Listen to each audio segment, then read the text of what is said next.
CARE's Technical Director of Education, Suman Sachdeva, answers your questions about girls' education. Why do most schools in Africa demand that the children wear uniforms? It is an added expense for families that are already struggling. Across the globe, many schools require students to wear uniforms in order to minimize differences such as caste, creed, or status. Schools often see uniforms as having an equalizing effect among those students who can afford nice clothes and those who cannot. Governments in many developing countries have adopted the concept of uniforms and provide them free to all children. This can be especially helpful for students who lack warm clothing in cold climates.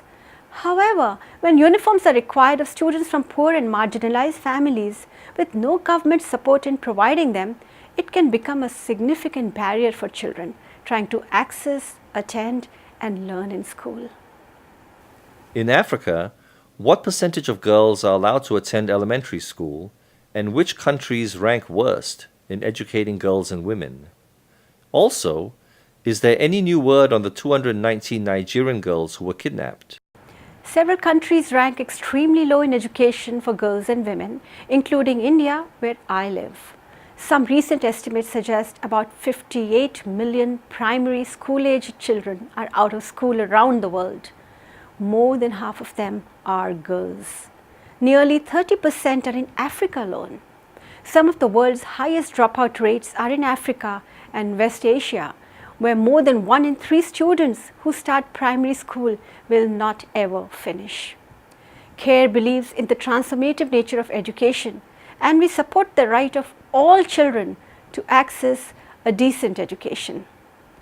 The world does not have an update on the girls who were kidnapped, but we continue to hope for their safe return and will keep working with communities to promote greater gender equality and understanding of the value of girls' education. Other than donating to CARE and similar organizations, how can people support the cause of girls' education worldwide? How can we and our children get involved? We all can support girls' education in a number of ways. One way is simply to start the conversation with friends and family about the importance of education and about the barriers so many girls face when trying to access that education. Changing the way we talk about education and how we prioritize it is very important. You can start by talking with key decision makers and leaders in your community about the challenges and opportunities as they relate to a good education. You can join the CARE Action Network and voice your support of girls' education, or visit care.org and sign a petition to Congress to sign the Education for All Act. They say that the future of Africa is in the hands of its women. How would you elaborate on that? It is true that empowered women have huge potential for initiating changes that result in a better life for themselves and for others. We see this in Africa and across the globe. For example, we know that women who stay in school beyond primary school are 5 times more likely than illiterate women to be educated about HIV and AIDS, malaria and diarrhea, and to seek medical advice when needed. That translates into healthier women, healthier children, healthier families, healthier communities. Education also increases awareness of one's rights.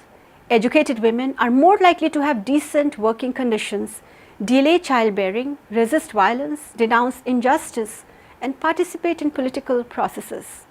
At CARE, we have found that empowered, healthy women uplift everyone around them: other women, girls, boys, men, entire communities. For this fundamental reason, CARE supports women's empowerment as a key strategy in our approaches to alleviate poverty, promote social justice, and equip communities with the skills they need to survive and thrive. Why is girls' education mandatory?